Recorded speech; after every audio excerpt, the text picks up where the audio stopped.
వే gold trusted gold buyers మీరు తాకట్టు పెట్టిన బంగారాన్ని విడిపించి ఈ రోజు ఉన్న మార్కెట్ ధరకు కొనబడను.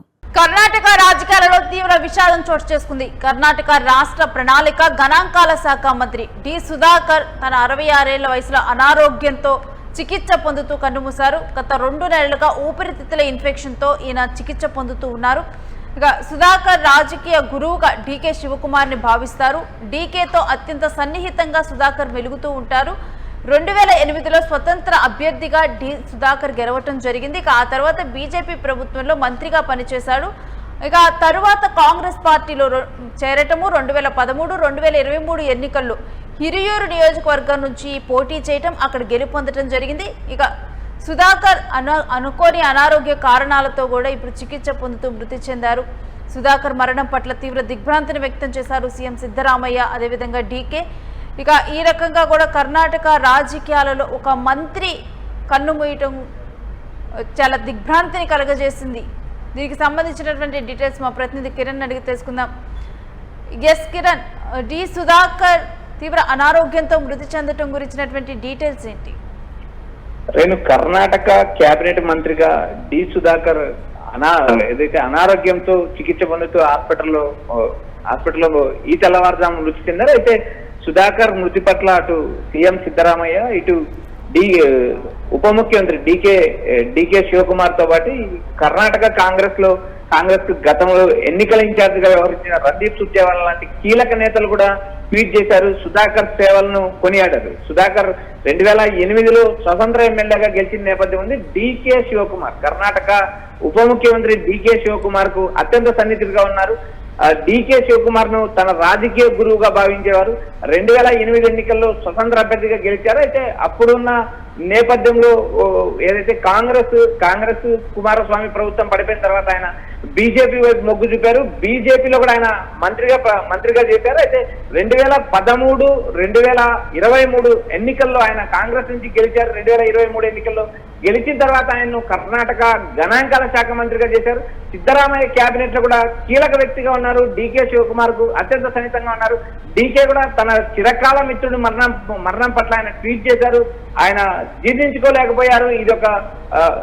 ఇదొక దుర్దినం అంటూ ఆయన చేసిన ట్వీట్ కూడా ఇప్పుడు రాజకీయ వర్గాల్లో వైరల్ అయింది. ఇటు సుధాకర్ మణిపాల్ హాస్పిటల్లో మోకాల ఆపరేషన్ చేసుకున్నారు. తర్వాత ఏదైతే మోకాల ఆపరేషన్ చేసుకున్న తర్వాత ఊపిరితిత్తుల ఇన్ఫెక్షన్ సోకడంతో ఆయన చివరికి గత 2 నెలలుగా చికిత్స పొందుతూ మరణించడం జరిగింది. అయితే సుధాకర్ రాజకీయ గురువుగా డీకే వ్యవహరించారని గతంలో చాలా సార్లు చెప్పుకున్నారు సుధాకర్.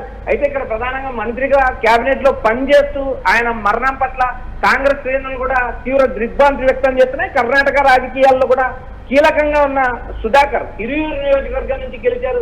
4 సార్లు ఎమ్మెల్యేగా గెలిచిన నేపథ్యంలో అయితే సుదీర్ఘంగా రాజకీయాల్లో ఉంటూ సీనియర్ నేతగా అటు కాంగ్రెస్ పార్టీతో సన్నిహిత సంబంధాలు కొనసాగిస్తూ ఇటు కేబినెట్ లో మంత్రిగా కొనసాగుతూ ఆయన చికిత్స పొందుతూ చివరికి మరణించడం జరిగింది. ఈ మరణంపై కాంగ్రెస్ పార్టీ అగ్రనేతలు కూడా ట్వీట్లు చేస్తున్నారు. సుధాకర్ సేవలను కూడా కొనియాడుతున్నారు. అయితే డీకే ఏదైతే కర్ణాటక డిప్యూటీ సీఎం అనే డీకే మాత్రం తీవ్ర దిగ్భ్రాంతి వ్యక్తం చేస్తున్నారు. తన చిరకాల మిత్రుడి మరణం పట్ల ఆయన ఊహించుకోలేకున్నారు. జీర్ణించుకోలేని పరిస్థితిలో ఉంది. జీర్ణించుకోలేకపోతున్నానంటే ఆయన చేసిన ట్వీట్ కూడా రాజకీయ వర్గాల్లో వైరల్ గా మారింది.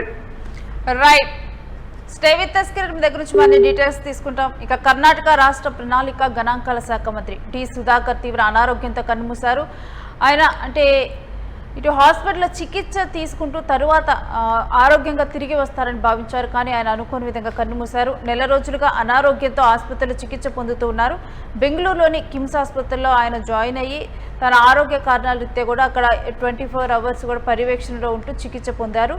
ఆదివారం తెల్లవారుజామున కన్నుమూసినట్లుగా ఆసుపత్రి వర్గాలు వెల్లడించాయి. దీంతో ఒక్కసారిగా కూడా కర్ణాటక ప్రభుత్వంలోనైతే ఒక దిగ్భ్రాంతి వ్యక్తమైంది. ఒక తీరని లోటులాగా దీన్ని భావిస్తున్నారు. అయితే మోకాలి ఆపరేషన్ క్రితం ఆయన కొద్ది రోజుల క్రితం మణిపాల్ ఆసుపత్రిలో చేరారు. తర్వాత సర్జరీ తర్వాత ఊపిరితిత్తుల్లో ఇన్ఫెక్షన్ మొదలైంది. దీంతో పరిస్థితి విషమించింది. ఏప్రిల్ 20న కిమ్స్కు తరలించగా లైఫ్ సపోర్ట్ మీదే వైద్యులు ఆయనకి చికిత్స అందించారు. ఇక ఊపిరితిత్తుల మార్పిడికి డాక్టర్లు ప్రయత్నిస్తున్న నేపథ్యంలోనే ఆయన కన్నుమూయటం జరిగింది. కర్ణాటక డిప్యూటీ సీఎం డీకే శివకుమార్కి అదేవిధంగా సుధాకర్కి అనుబంధం ఉండటం జరిగింది. డీకే శివకుమార్ సుధాకర్ రాజకీయ గురువుగా భావిస్తూ ఉంటారు. ఇక డీకే శివకుమార్ సుధాకర్ మరణం ఆయన ఎంతో బాధించినట్లుగా చెప్పారు. ఇద్దరు మంచి సన్నిహితులు. అదేవిధంగా 4 సార్లు ఎమ్మెల్యేగా గెలిచిన సుధాకర్ 2008లో స్వతంత్ర అభ్యర్థిగా గెలవటము, బీజేపీ ప్రభుత్వంలో మంత్రిగా పనిచేయటం, ఆ తరువాత 2013, 23 సంవత్సరాల్లో హిరియూరు నియోజకవర్గం నుంచి ఆయన గెలుపొందడం జరిగింది. చిత్రదుర్గ జిల్లాలోని హిరియూరు నియోజకవర్గం నుంచి ఎమ్మెల్యేగా ఎన్నికైన సుధాకర్ క్షేత్రస్థాయిలో మంచి పట్టున్న నాయకుడిగా కూడా ఆయనకి ప్రజల్లో గుర్తింపు ఉంది.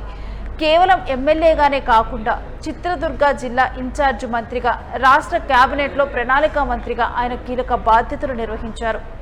కాంగ్రెస్ సిద్ధాంతాలకు కట్టుబడి సామాన్యుల సమస్యల పరిష్కారం కోసం ఆయన నిరంతరం శ్రమించేవారు.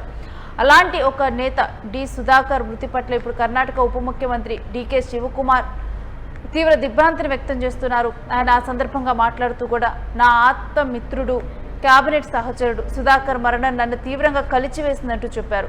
హిరియూరు ప్రజల కోసం, రాష్ట్ర ప్రగతి కోసం ఆయన చేసిన సేవలు చిరస్మరణీయమంటూ కూడా ఈ సందర్భంగా గుర్తు చేసుకున్నారు. ఇక ఎక్స్ వేదికగా కూడా ఈ అంశాన్ని పేర్కొనడం జరిగింది. కాంగ్రెస్ అగ్రనేత రణదీప్ సింగ్ సూర్జేవాలా కూడా సుధాకర్ మృతికి సంతాపం తెలుపుతూ ఆయన సరళత్వం, చిరునవ్వుతో కూడిన స్వభావం పార్టీ శ్రేణులకు ఎంతో స్ఫూర్తిదాయకమని చెప్పారు. మంత్రి సుధాకర్ మృతికి గౌరవార్థం చిత్రదుర్గ జిల్లాలో ఈ రోజున విషాద దినంగా పరిగణిస్తున్నారు. ఆయన అంత్యక్రియలు అధికారిక లాంఛనాలతో నిర్వహించే అవకాశం కనిపిస్తుంది. ఇక రాజకీయ ప్రముఖులు కానీ, ఆయనతో సుదీర్ఘకాలం పరిచయం ఉన్నటువంటి వ్యక్తులు కానీ, ఆ నియోజకవర్గ ప్రజలు కానీ వీళ్ళందరూ కూడా సంతాపం తెలుపుతున్నారు.